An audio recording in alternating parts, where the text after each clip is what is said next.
I'm going to actually start while they try to set this up, tell you a little bit about what I'm going to talk about. Open data, of course, is a movement.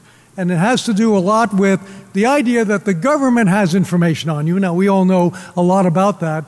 But legitimately, they collect all kinds of stuff. They collect bus schedules. They collect voting records and things like that. So the reason there's an open data movement is because, in fact, there's a need for it, right? We want to know the bus time. And let's face it, governments are not always the best writers of software. I'm a professor. I spent a frantic 2 hours yesterday trying to deal with a government grant software in Canada because it was designed by civil servants. So often it's best to actually say, let the community go out and design it. In New York City, for example, all the subways have a sign up, our transit apps are WizKid certified. And what that means is the MTA didn't do them. They actually let other companies create applications to use their data, which they make available openly. So one reason, of course, why governments open up their data is in the interest of giving better service to customers. Another one, of course, relates to the fact that if they have the data, they figure sooner or later somebody's going to put it out on WikiLeaks anyway, so they might as well release what they have. So the ability to actually go out there and see all the government data seems to be a natural thing. It resonates with, the whole spirit of DEFCON, which is data wants to be free, data wants to be open. And as a result, governments are opening up more and more of their data. The other thing, of course, is they're cheap. They don't want to go out there and spend money on building applications if other people will do it for free. So the reality is we have a lot of good reasons, and I am not, this is kind of the big preamble, I am not against open data. I think open data is great. There are open data hackathons that are held all over the world, and they basically have the advantage of getting the best minds to take the government's data and think of creative uses. So if you have 4 kids and you need to take one to the soccer field and one to the baseball diamond and you want to somehow optimize that, that's really good. The problem, of course, is that a lot of the data that the government collects is related to people. So I'm still hoping that we're going to see images, because I do have images to share with you, but I'll tell you that one example relates to voting. Okay, and it's pretty obvious in a democracy that we want to know what the voting results were. So and this is an example that I cooked up to illustrate one of the problems with open data. We have a city in Alberta called Edmonton. It has a wildly popular mayor named Stephen Mandel. He got well over half the votes in every ward. But when they published the results, there were some minority candidates, people who only got a few votes, who got 0 votes, in fact, in some areas. So let's say, for example, Mr. Dowdell, who was one of the other candidates, his wife was in the hospital. And he goes and, she says, yes, dear, I voted and I voted for you. And he goes and pulls down the online data, and guess what? He got 0 votes in the citywide hospital poll. Well, that's a type of torturing of data that the government never anticipated. They never anticipated that we would ask questions like that of the data. So, the term torturing data in my title really relates to doing exactly what most people in this room love to do, which is to go out there and find things that you're not supposed to be able to find. So when people ask, what is DEFCON, I say it's basically not people who are doing things that they shouldn't do, it's people doing things that they shouldn't be able to do. And you can do that with data quite effectively. So again, while we're praying to the AV gods there, I'm going to start telling you about an example, and we'll go through it quickly when the video comes up. There actually was a challenge called the Open Data Challenge held in Europe, and they got entries from most of the EU countries. And the one that won was actually from Slovenia. I don't speak Slovenian, so I can't really say the name, but it translates as "from our taxes." And what they did was they actually took all the government contracts that were registered online, and they started going out there and putting them together and finding out what names were in common, which people were the directors of different companies, which people were the lawyers who represented the deals, and so on. And an interesting thing happened. A woman named Ludmila decided that this was invading her privacy, and she actually convinced a judge in Slovenia to go out there and to order the NGO that created this award-winning application to take down the data. Now, somebody asked me before the talk how technical this is going to be. This is about as technical as it gets. They didn't have that data. That data was scraped off government databases that were maintained by the government. So here we have a judge, and it proves the old saying that judges are about 10 years behind the average member of society in understanding of technology. Yes, that's right. Yes, thank you. And so the judge is ordering them to take down this information, and they can't take it down because they don't really have it. I mean, what I suppose they could do is put filters into their program that somehow allow them to go out there and to get that information trapped so that it couldn't be revealed. But it just kind of shows a misunderstanding, a fundamental misunderstanding. Do we have any hopes back there, guys? Hope springs eternal, okay? Well, I could just hold the screen up and give everybody a telescope or something like that, right? So let's talk about some other kinds of open data. We have a member of the Legislative Assembly of Alberta who had the misfortune to do two things wrong. On a government trip, he solicited a prostitute and he got caught. Okay, so about 3 weeks ago, and his name was Mike Allen, and it was all over the news. So I said, okay, what else can I find out about Mike Allen? So I went to a database. I went to the Ramsey County, Minnesota Sheriff's Office database, and sure enough, there's poor Mike's information on what he was doing, the fact that it was gross, they use the word gross misconduct, and his home address. And that's where things get pretty interesting, because if you think about it, having his home address up there, it's private information in a sense, but hey, he was arrested. Some sheriff in Minneapolis took that and posted it. Now we have different countries have different regard for privacy. So anybody from Germany here? Okay, all right. So if you're from Germany, you're the best, right? You have like the people from Facebook say they can't even operate in Germany, right? It's like, everything's against the law there. And then you have other countries. Now, Canada, I would say, is between Germany and the U.S. So a lot of things that you can get away with in the U.S. In terms of posting information on people would not fly in Canada. To take that specific example, I'm sure that if this guy was arrested, they wouldn't just willy-nilly put up the information about where he lives, because what's the need for that? But in the United States, there's certainly a tendency to do more and more of that. And one of the photos, if we ever do get to it, I'll be able to show you, is from Henderson County, Florida. Now, Henderson County is a place you never want to get arrested, because sheriffs in the U.S., for those from Germany who don't know, are elected officials. So sheriffs, dog catchers, people like that, they all get to be what they are by having people vote for them. So the reality is, they go out there, they want to show that they're doing their job. They're actually a good sheriff. What better way to show that you're a good sheriff than to actually arrest people? And sure enough, in Henderson County, they post the mugshot of everyone who's arrested. So if you're, done for speeding or whatever down there, and there's a really seedy, and again, we may have the slide one of these days. When we do, you'll see some really seedy-looking characters, people you would probably cross the street to avoid who have been arrested. But you'll also see a photo of a 12-year-old boy. And I captured that information off the government database and use it in my presentation. Now, I obscured his name. His first name is Bobby. I obscured his surname. I put one of those black bars across his eyes so you can't actually see what Bobby did or his personal identity. But the sheriff didn't do that. So the first thing to realize is that he's up there, a minor child, 12 years old, and he's being sort of permanently tarred in some ways. They say, well, not really permanently, because after all, it's only up there for 30 days.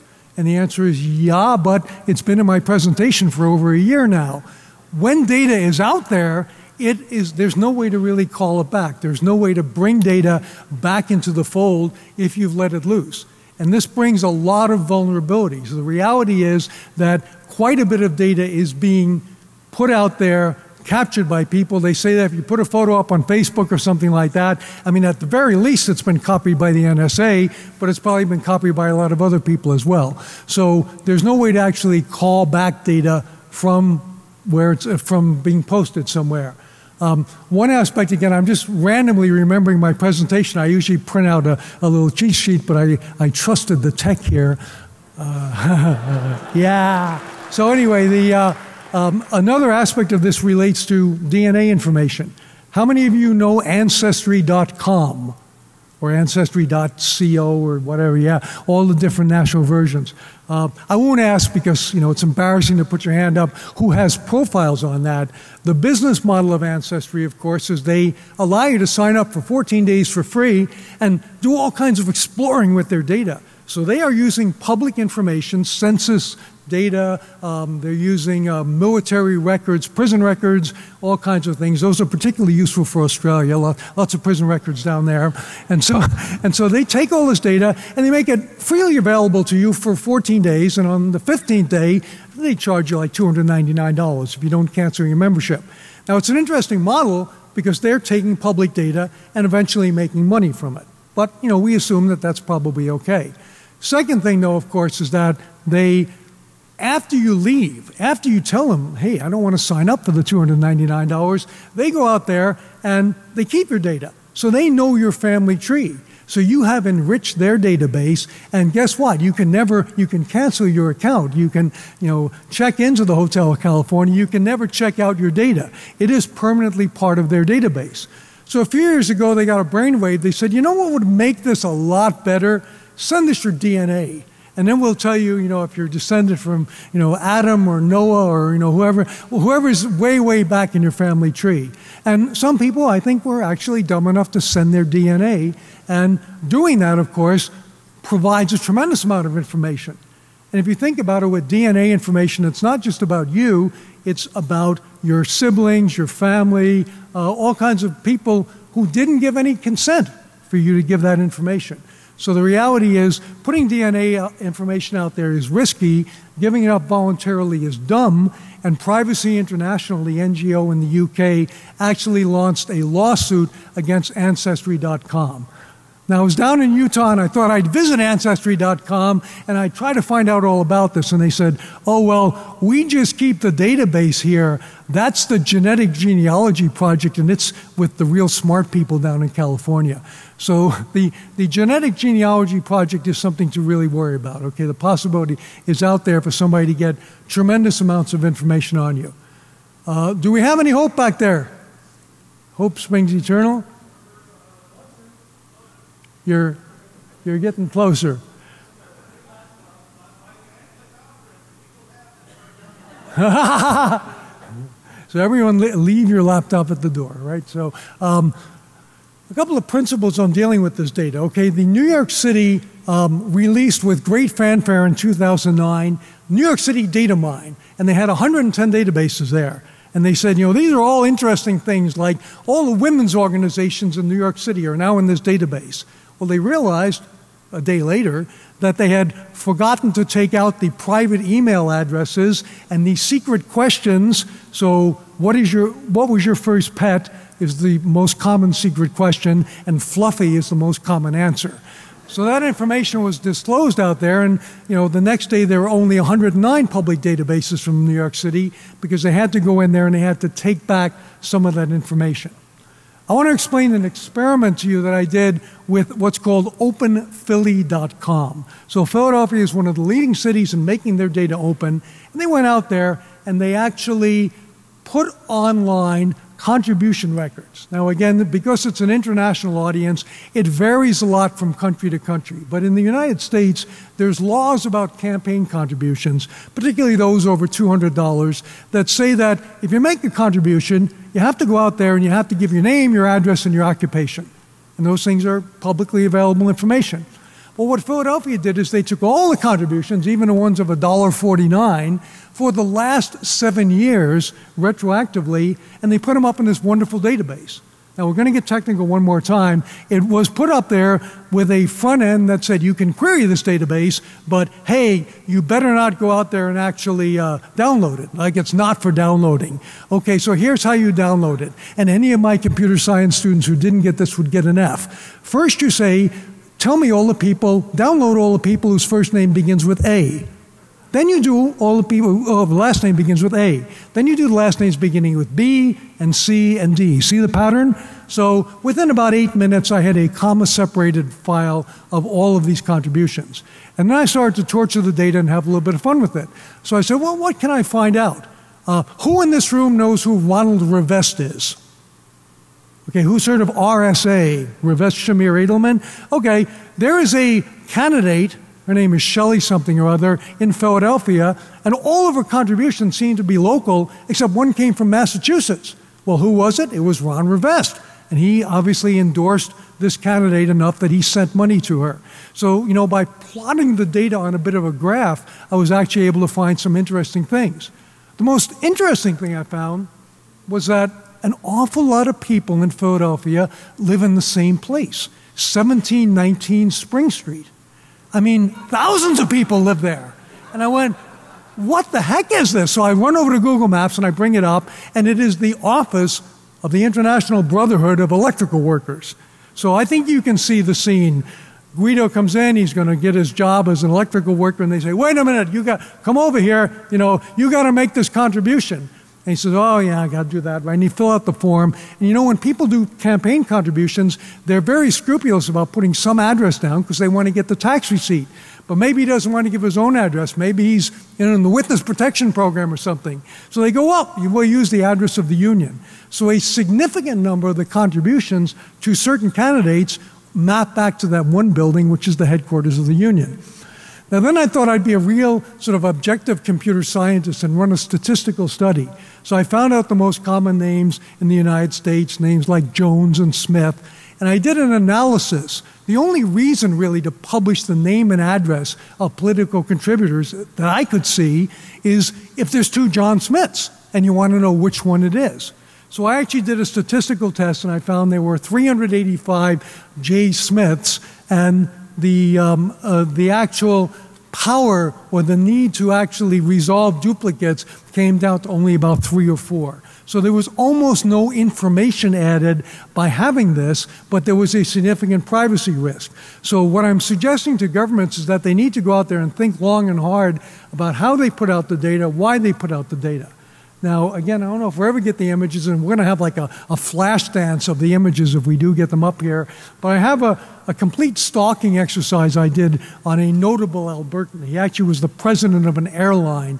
And I said, to tell you the truth, I started with the premier of the province. And I said, how well does he protect his privacy? And my first test was, is his phone number unlisted? And it was. So then I worked down to other people. And finally, I found the president of a pretty big airline whose home phone number was listed. In fact, it's still listed if you look hard enough. So then I went from his home phone number.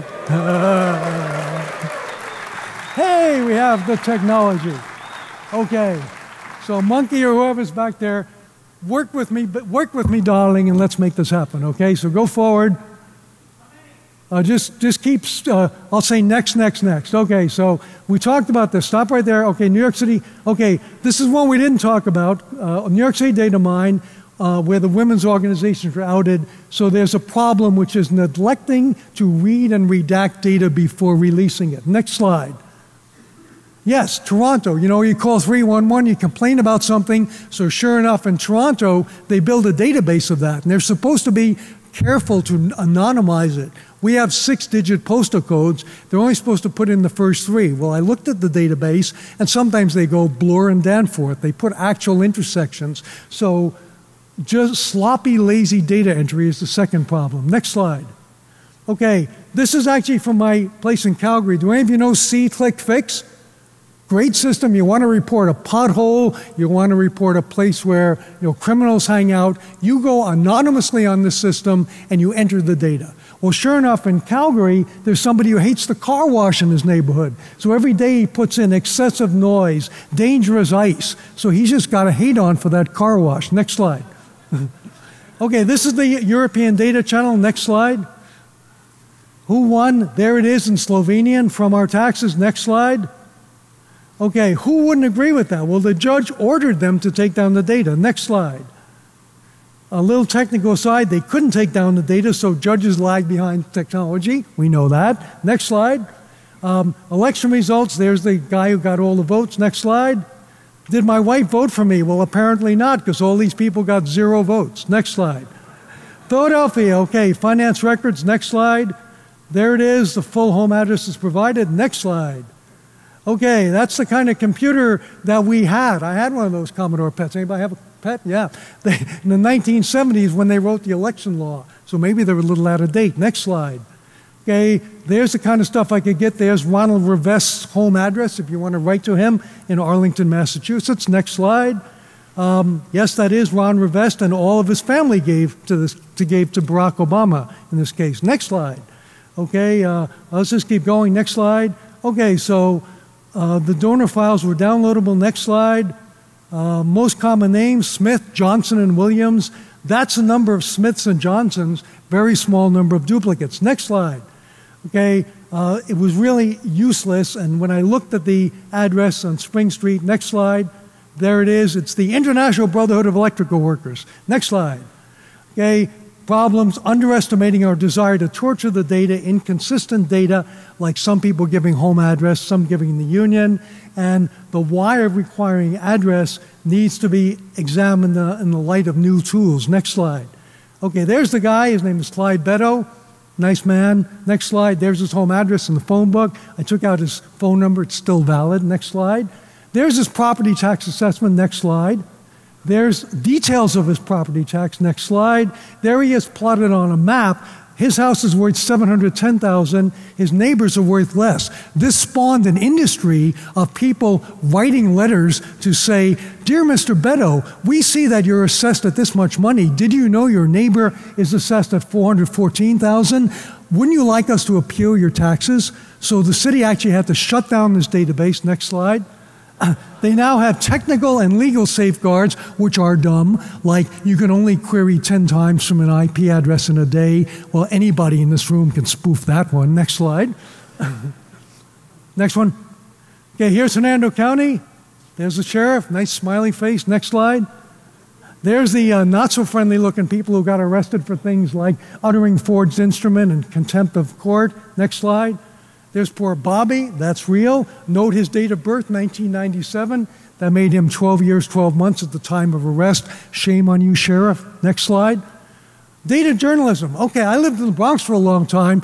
The Rockland County newspaper released a map of all the people with pistol permits. Well, sure enough, one of them actually lived in the Bronx on Crosby Avenue, on Milltown Road, a few blocks from where I lived. So this is public information. You get some interesting results, though, like people who have multiple pistol permits and live opposite an elementary school. Next slide. Okay, so here's a kind of provocative question. Should the rich have less privacy? You know, when we go out there and we do data journalism on rich people, like corporate directors, we could also go out there and find people who are abusing the SNAP food stamp program. But it's an interesting societal question. Do we go after those people, or do we just go after the easy pickings, the high-profile ones? Next slide. Okay, indirect risk. There are companies collecting this data like Checkpoint. Next slide. Ancestry.com, they have 6 billion records, mostly courtesy of the public. Next slide. There's your DNA test. They want your DNA, and they charge you $99 to take it from you. Next slide. Or if you're in New York City, there's mobile DNA testing. All you have to do is flag him down. There he is, and he'll tell you who your daddy was right on the spot, or who your daddy wasn't. Next slide, please. Okay, there's the complaint against them from Privacy International. Next slide. Tools that we use for this, an inquiring mind, that's the most important one. Having a motive, like, you know, financial motive, ID theft, and so on. Scripting languages, scrape a wiki, again, getting technical on you here. Python, PHP scripts, all this stuff is out there. There are libraries of scripts, and if you don't want to do that, just go to a hackathon, and some friendly person will show you how to do it. Next slide. Okay, even if it's always been public data, it's super public. Companies like Checkpoint actually go out there, ChoicePoint rather, they actually go out there and they pay high school students to go into the basement of courthouses and hand copy people's divorce settlements. Because you're not allowed to photocopy them, you're not allowed to download them electronically, but they're public information. Once that stuff gets put into a public file, as it is at ChoicePoint, it can be accessed for a fee. I knew one guy who could never get a job. He didn't know why. He was an engineer. He'd always get interviewed, never get hired, and he finally got a friend to pull his private file from ChoicePoint. And what was it? He was a convicted murderer. Well, he wasn't actually a convicted murderer. They got his social security number wrong. And, you know, his friend said, well, you know why you're not getting the job? You're a murderer. And he said, I am not. Next slide. Okay, so here are the dirty dozen: inadvertent disclosure of data, sloppy data entry, malicious information, the lag between law and policy, making inferences from those small numbers like very few people who voted, assuming nobody like me will torture the data. My name is Tom and I torture data. Next. Inconsistent data where, you know, I did a project with the RAND Corporation years ago where we were collecting data on New York City fire trucks, and we had people getting from the Battery, like Battery Park to Harlem in a fire truck in 3 minutes and 40 seconds. And we couldn't figure out how that could be. You know, they're not helicopters. We finally went and watched them, and what happened is the guy who sits next to the driver was recording the data. They would go out and put fires out all day, and then they would go, oh, we forgot to do that for those RAND guys. We better go fix it. And they made up all the data. Data jigsawing, taking different databases, public and private, and putting them together. Facial recognition, a whole big area coming up. Your face can be quite a vulnerable thing. I know Alessandro Acquisti stood here last year and talked about the fact that he can take your photo on Facebook and your photo on Match.com, and he can find out if you're a sexy babe 235, if you're a hung dude 204. He can disambiguate those just using your face. Retroactive analysis going back, so some recommendations: we have to scan the file for PII that might be included. Think about ways it could be revealed indirectly. This is all on the CD. I don't need to read it to you. Next slide. And I want to tell you a little bit about this image. There's a great project out there, Concepts for All, and it basically is, I want to end on a hopeful note. There was a poster program at the University of Quebec in Montreal, a poster design program. It was going to be shut down because it's so expensive to print posters and all that. And my friend who runs it discovered this thing called the internet. So now all these images get posted on the internet. They are beautiful images, and the only condition for using them for something like this is that you say this was courtesy of Elise Péchard, so I've given her credit for that. So I recommend that site to you. I recommend that you talk to your government. We are the people. We are the democracy. We get to decide, supposedly, what our governments do to or for us. This is an area that you're going to be hearing much more about. I promise to stay on time. I think I've got 5 minutes for questions. Is that about right? Yep. Okay, so let's have the first question. Thank you.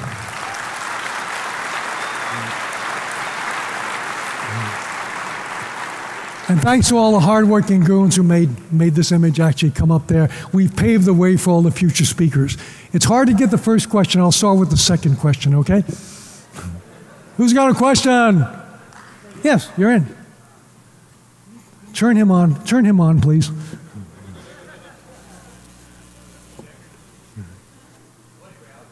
Come up here. Dice.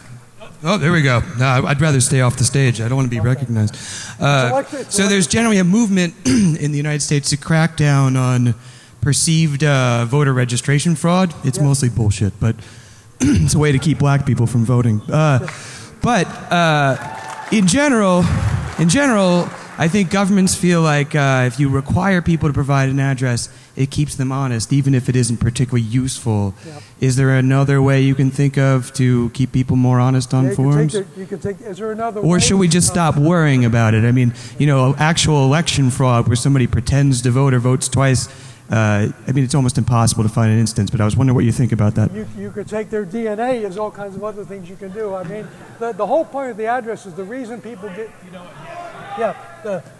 you could do other. He asked how you could do something other than addresses to eliminate voter fraud, and I joked that you could take people's DNA. I mean, there are countries in the world where people vote and they get their finger marked with ink, right? And sometimes they don't want to vote because having their finger marked with ink, they might get that finger cut off by somebody or be punished for voting.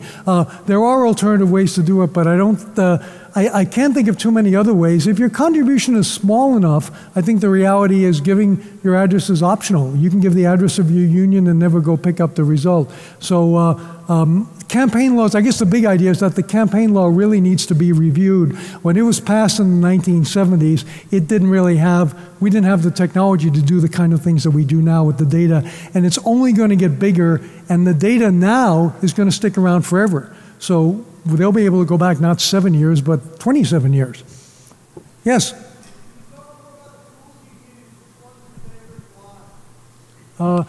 Scraper Wiki has a whole library of tools. I mean, to tell you the God's honest truth, I used Excel because that's all I had to really use to take that. But there's, in the presentation, there are those lists of Scraper Wiki and so on. There are a bunch of places where you have kind of customized scripts that allow you to go out there and scrape public databases.